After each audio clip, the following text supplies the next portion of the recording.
네, 서동수의 글로벌 마켓 리더 메리츠 홈증권 서동수 대리와 얘기를 나눠보도록 하겠습니다. 안녕하십니까? 안녕하세요. 예, 안녕하세요. 네. 자, 요즘 참 이 시장 보면은 계속해서 좀 암울한 상황들이 계속해서 벌어지고 있는데, 여기에 대해서 좀 우리가 이번 시간, FOMC 의사록이 이제 또 공개가 되고 이랬으니까 그 부분 가지고 좀 어떻게 예상을 해볼 수 있을지 좀 얘기를 나눠보도록 하겠습니다. 먼저 이슈부터 확인을 해보도록 하죠. 자, 오늘의 이슈 역시 FOMC 의사록 공개를 가지고 먼저 좀 얘기를 나눠보도록 하겠습니다. 결국 뭐 내용은 그거예요. 9월에 인상을 했냐 안 했냐 이제 이게 문제인데 이번 의사록을 가지고는 야 이거 도저히 좀 알 수가 없구나 이런 생각이 드는데 다 좀 애매모호하게 좀 표현이 돼 있습니다. 맞습니다. 그 시장은 어쨌든 불확실성은 지속적으로 좀 커지고 있는 상황이고요. 이러한 부분들은 실질적으로 특히나 뭐 우리 증시라든가 이머징 증시에서 유출되는 그런 자본들로 우리가 확인을 할 수 있을 것 같습니다. 오늘 제가 약간은 조금 희망 섞인 좀 내용을 좀 준비를 했는데요. 네네. 너무 과도한 불균형으로 너무 가고 있지 않느냐라는 생각을 좀 많이 하고 있습니다. 그 미국이 6년 동안 양적 완화를 하면서 시장에다 풀었던 돈들 중에 이머징 마켓에서 들어갔던 돈이 한 하나로 했을 때 한 2,200조 정도 됩니다. 네. 지난 1년간 빠져나간 돈이 이머징 시장에서 빠져나간 돈이 1,100조예요. 절반이 빠져나갔네요. 분명히 금리를 무슨 1, 2%를 갑자기 한 방에 올리는 것도 아니고요. 네. 너무 그 저금리 기조로 너무 오랫동안 지속돼 있던 것들을 미국 경제의 어느 정도의 회복에 따라서 금리를 정상화시키는 구간인데도 불구하고 6년 동안 투자되었던 이머징 쪽의 자금이 절반 이상 1년 동안 너무 빠져나갔다. 그러면서 지금 뭐 아시아 통화 인덱스가 이렇게까지 많이 무너지고 있는 상태들. 이거 불균형이 너무 심하다라는 생각이 좀 많이 들고요. 그래서 여기에서 어느 정도의 리턴이 가능하지 않겠느냐라는 부분들로 좀 준비를 해봤습니다. 네. FOMC 의사록이 공개가 되는 이 시점에서 자산 가격의 어떤 불균형, 균형점으로 찾아가지 않겠느냐라는 의견을 주신 게 상당히 또 시기가 좀 적절하지 않았나 이런 생각이 드는데 어떤 연관성을 찾을 수 있는 건지 간밤에 의사록 공개와 관련해서 그 내용들도 같이 정리를 해주시죠. 예, 이거는 어떻게 보면 약간 좀 직관적인 부분들이 있을 수도 있기는 합니다만 여러 가지 원래 신호들이 좀 나타나거든요. 네. 미약한 신호입니다만은 실질적으로 시장에서 트레이딩을 하는 저의 그 필이라고 할까요? 이런 것들은 일반 애널리스트들이나 아니면 상단에 있는 이제 그 기관 투자자들의 움직임하고는 네. 훨씬 좀 제가 좀 기민한 편인데 이런 것들이 좀 오늘 좀 힌트가 될 수 있지 않을까 뭐 이런 부분들인데요. 일단 FOMC 의사록 공개된 것들을 어제 블룸버그 기사를 통해서 제가 좀 말씀을 드리면요. 네. 이 FOMC 이번에 의사록 공개, 7월 달에 있었던 의사록, 그 FOMC 회의의 의사록 공개되는 것은 상당히 좀 의미가 있습니다. 9월 달 FOMC, 그러니까 9월 중순경에 FOMC 회의가 있게 되는데, 네. 여기 정확하게 한 4주 이전에 지금 나타나는 의사록이기 때문에, 금리 인상이라는 이런 향방이 좀 정해질 수 있는 굉장히 좀 중요한 시기다라는 부분들을 좀 전하고 있고요. 네. 내용이라 한들 금리 인상을 위한 여건들이 목표를 향해서 지금 그런대로 괜찮게 잘 가고 있는 편이다. 노동시장 그리고 인플레이션 이런 목표치가 충분하게 리즈너블하게 오는 모습들을 확인을 하게 되면 우리는 금리를 올릴 것이다라는 그냥 원론적인 얘기들을 좀 했었고요. 네. 데이터를 베이스로 해서 움직인다. 재밌는 것은 그 중국의 디밸류에이션, 그러니까 위안화 절하 이전에 있었던 이 회의에서 네. 중국 시장을 중국 경제 경착륙에 관련된 이런 우려들 이런 것들도 우리가 지금 와칭을 하고 있다라는 점이 나온 것을 보게 되면 참 여기에서 이제 왈가왈부 이런저런 얘기들이 상당히 많기는 한데요. 네. 어쨌든 시장은 이미 돈들은 9월 금리 인상이라는 부분들에 의해서 돈이 좀 많이 움직였다고 보시면 될 것 같고요. 어제 펀더멘탈 지표가 하나 나온 게 있는데 제가 이번 주에 제일 중요한 것 중에 하나가 소비자 물가 CPI다라고 이렇게 말씀드렸습니다. 첫 번째 그림 한번 보시죠. 보시면요. 이 CPI MM 체인지 그랬죠. 월간으로 해서 0.1% 6개월 동안 계속 이런 확장 국면을 좀 보여주긴 했습니다만 컨센서스인 0.2%에는 좀 모자라는 부분들. 그림을 보시면 좀 추세가 최근 들어서 약간 좀 둔화가 되는 모습들을 좀 우리가 확인을 할 수가 있습니다. 그래서 이러한 것들을 왜 그랬느냐. 결국에는 유가가 떨어졌다는 부분 때문에 어쩔 수가 없는 부분이고요. 어떻게 보면 FOMC 연준에서는 인플레이션 목표치는 달성하지 못한다는 것은 또 저번에 또 이제 내부 자료 유출권을 인해서 우리가 좀 확인하지 않았습니까? 그래서 근데 어쨌든 이 금리 인상을 위해 인플레이션 목표치는 계속 좀 지속적으로 좀 부진했다. 이런 것들이 만약에 이제 9월 인상설이 뒤로 미뤄지게 되면은 인플레이션 목표치를 달성하지 못했기 때문에 우리가 9월 인상을 하지 못할 수 있습니다라는 측면. 근데 뭐 어쨌든 시장은 굉장히 좀 혼란스러운 국면이라고 좀 판단이 됐고요. 분명히 FOMC 9월 인상설을 뒤로 미룰 수 있음에도 불구하고 내용 자체는 그랬었는데요. 시장은 그냥 또 하락하는 모습을 좀 보여주기도 했었죠. 네. 네. 그러면은 금리 인상 어떤 9월의 인상이 정말 가시화됐다고 시장 참여자들은 생각을 하고 지금 움직임이 나타난다는 건데 지금 유가도 그렇고 결국은 유가가 하락하게 되면 디플레이션으로 이어지고요. 이렇게 되면 물가도 상당히 좀 자신 없어지는데 이런 구간대에서는 확실히 좀 안 할 수도 있다고 가능성을 열어둘 수도 있는 거죠. 그렇죠. 그래서 9월 인상설은 원래 기존의 이제 전문가들이 뭐 한 77% 정도가 이렇게 9월에 인상이 될 것이다라고 봤는데 네. 이런 것들이 약간 좀 옅어지는 모습들이 좀 우리가 확인하지 않았느냐. 어제 저희 한국 시장에도 네. 작게나마 외국인 순매수 기조가 이어진 것들 이런 것들 한번 좀 신호로 좀 봐줄 수 있을 것 같습니다. 네. 네. 그런데 장중에 외국인들이 좀 매수에 나서다가 후반 들어서는 또다시 매도로 좀 전환하는 모습이었는데 이 부분은 결국 또 중국 증시에 영향을 받지 않았나라는 생각도 들게 됩니다. 중국 쪽도 한번 점검을 좀 해주시죠. 예, 중국이 지금 굉장히 좀 중요한 네. 부분들로 매스컴에서 다뤄지고 있습니다. 실질적으로 이 모든 자산의 가격의 조정이라든가 여러 가지 이 속도 조절은 페드가 독자적으로 좀 하고 있었던 부분에 있어서 또 중국이랑 또 정치적인 그래도 뭐 군사적인 이런 대립각이 좀 세워지면서 서로 뭐 TPP와 AIB를 서로 뭐 좀 비난하는 이런 대립각을 계속 보여주다가 이런 좀 감정적인 부분에서도 진짜 저 많이 느끼는 게 뭐냐면요. 중국을 뿌리 깊게 안 좋아하고 있구나.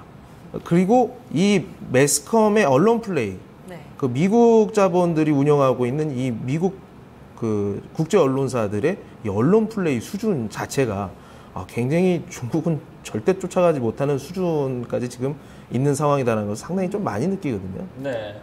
그래서 실질적으로 제가 봤을 땐 이 모든 문제의 시작은 미국에서 원래 발생이 된 것인데 네. 요즘 보면 이 모든 것을 중국에다 뒤집어 씌우고 있는 상황이라고 좀 많이 네. 좀 보여주고 있습니다. 이런 것들을 제가 말씀을 드리는 이유는 뭐냐면 어제 분명히 상해 증시가 뭐 변동성이 컸던 것은 사실입니다만 네. 3,600에서 4,000포인트 요 박스권은 굉장히 정확하게 지키면서 어제 이제 기금 투자도 나서고 여기에서는 뭐 박스권 하단이니까 들어와도 된다라는 점을 굉장히 좀 외신들이 지금 많이 왜곡을 하고 있다라는 점. 월스트리트 저널이 이제 중국 경제에 비관을 굉장히 일색을 하는 모습들을 좀 보여요. 상당히 강하게 하더라고요. 예, 맞습니다. 그래서 뭐 지도부들의 경제 운용 능력이 불신 수준에 이르렀다. 중국 지도부가 지금 전 세계 경제 거품 메이커로서 활동을 하고 있다라는 식으로 이렇게 얘기를 하고 있고요. 블룸버그를 제가 이제 처음에 이제 간판을 제가 한번 따와봤는데 아주 이 위안화 충격에 대해서 이 전 세계 경제를 궁지로 몰아서고 있는 게 지금 중국이다라는 이런 소제목들, 이 카테고리를 위안화를 아예 만들어서요. 중국발 환율 전쟁, 그 다음은 누가 뭐 참전하냐, 피해국이 속출하고 있다, 뭐 큰 손이 떠나갔다, 중국 증시에서 떠나가고, 그리고 이제 뱅크하고 나라하고 이제 커넥티드, 그러니까 정경 유착에 돼 있어서 이거 완전 뭐 짜고 치는 고스톱이다 이런 식으로 이제 얘기를 한다는 거죠. 근데 저는 어제 상해 증시 바닥, 그러니까 그 하단에서 상승하는 부분이 일종 시장, 그러니까 이머징 시장의 선호도에 대해서 어느 정도 좀 신호를 주는 부분들이라고 생각을 했었는데, 우리 언론들 대부분 블룸버그 기사들 다 베껴가지고 미국 얘기가 미국이 하는 얘기가 다 맞습니다라는 식으로 항상 표현을 하는데 네. 이런 좀 본질적인 부분들에서는 우리가 잘 생각을 해봐야 된다는 얘기입니다. 네. 제가 하고자 하는 얘기는 뭐냐면요. 환율 전쟁은 미국이 시작을 했습니다. 일본이 같은 편을 먹고 하고 있는 거고요. 전 세계에서 빚을 가장 많이 내면서 양적 완화를 무제한적으로 하고 있는 나라가 미국과 일본 이 두 나라입니다. 달러 가격을 왜곡시키는 것도 그렇게 많이 풀어져 있는 달러의 가격도 이렇게 올려놓는 것도 미국이고요. 이 상대방으로 반대 포지션에 있는 WTI를 짓눌러서 자기네와 대립각을 세우고 있는 중동 오페크 국가들을 짓누르고 있는 나라도 미국입니다. 그리고요, 제가 봤을 땐 경제 성장률 0%에서 그다지 벗어나지 못하는 나라가 미국과 일본인데, 제가 봤을 때 훨씬 단단한 경제를 가지고 있는 건 중국으로 보이거든요. 그래서 이런 왜곡된 시각으로 우리가 착시 현상을 우리가 가져가서는 안 된다. 그러니까 모든 미국 때문에 미국이 짜여진 극본에 의해서 이렇게 시장이 흘러가고 있는데 너네들 그렇게 겁낼 필요 없다라는 식으로 얘기하면서 결론적으로 시장이 잘못되면 이게 다 중국 때문이에요. 요즘 우리 그 투자자들이 보통 가지고 있는 중론으로 받아들여지고 있는 잘못되면 중국 탓, 잘 되면 미국 탓. 이런 것들을 우리가 좀 잘 생각을 해봐야 된다는 말씀입니다. 그러면은 이제 앞으로의 좀 우리가 흐름을 좀 예상을 해볼 때 중국 시장과 이머징 시장은 좀 추세 회복의 어떤 가능성은 보인다는 건가요? 어떻습니까? 추세 회복은 아니더라도요. 예. 지금 이렇게 너무 불균형이 돼 있는 것은 어느 정도의 균형을 찾아갈 수 있다라는 얘기입니다. 제가 이제 지난주에는 이번 주였나요? 상해 증시, 미국 증시 차트들을 다 보여드리면서 상해 증시의 이 30% 하락이 어느 정도 전 세계 증시들이 좀 쫓아갈 수 있다. 특히나 이머징 마켓 우리나라도 충분히 쫓아갈 수 있다라고 말씀을 드렸었는데요. 상해 일봉 한번 보시겠습니다. 네. 이동평균선 121선하고 241선에 지금 껴 있는 상황입니다. 네. 상해 같은 경우는 롱텀하게 봤을 때는 추세가 깨졌다고 보기는 상당히 어렵다라는 측면. 여기에서 하방이 단단하게 다져지면서 일봉이 어제 좀 그 하락분을 다 상쇄시키면서 상승을 했다는 건 어느 정도 의미가 있다라는 측면.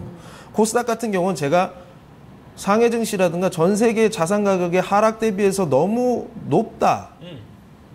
그렇지만 지금 코스닥이 저는 이게 한 일주일 코스로 나올 거라고 생각을 했었는데 어제 하루 만에 엄청난 하락이 나오면서 121선을 뚫고 내려가고 241선에 지금 조금 위에 앞으로 한 2%, 3%만 빠지면은 거기에 이제 걸치게 되거든요.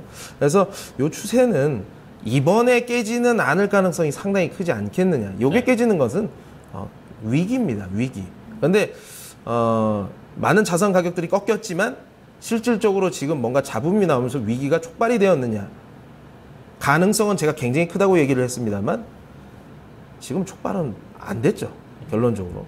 그리고 너무 지금 불균형으로 심하게 치우쳐져 있다라는 게 제 말씀이고요.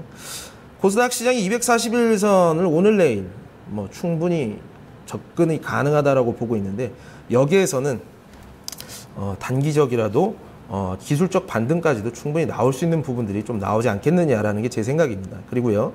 여기에서 이제 하나의 더 그 근거를 들자면 환율 차트를 보시죠. 네. 우리나라 환율은요. 우리는 수출 지향형 국가입니다.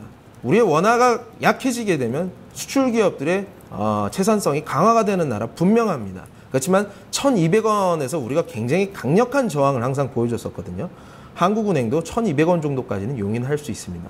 여기서 굉장히 이제 지난 2011년도부터 보게 되면 1,200원을 뚫고 올라가서 원화가 극도로 약화가 됐던 것은 우리 IMF 사태밖에 없거든요. 그것은 금융 위기를 의미합니다. 네. 여기에서 더욱더 약해지는 한국은행이 용인을 하지 않을 가능성이 상당히 높습니다. 그렇기 때문에 여기서는 한국은행이 우리의 막대한 외환보유고를 동원을 해서 어느 정도 적극적으로 1,200원에서 방어하려는 의지를 분명히 보이지 않겠느냐. 여기서 우리는 한국 경제 위기론이 부상하는 것을 웬만해서는 절대 보여지지 않겠다라는 측면.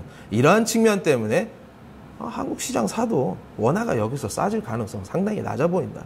오히려 업사이드가 있다. 원화가 조금 기술적인 강세를 보인다고 한다면 여기서 우리가 증시 들어가는 부분들 2200조에서 1100조가 빠지는 이런 트렌드에서 1년 만에 너무 빠진 트렌드에서 여기에서 기술적인 반등 정도까지는 우리가 충분히 해도 되지 않겠느냐.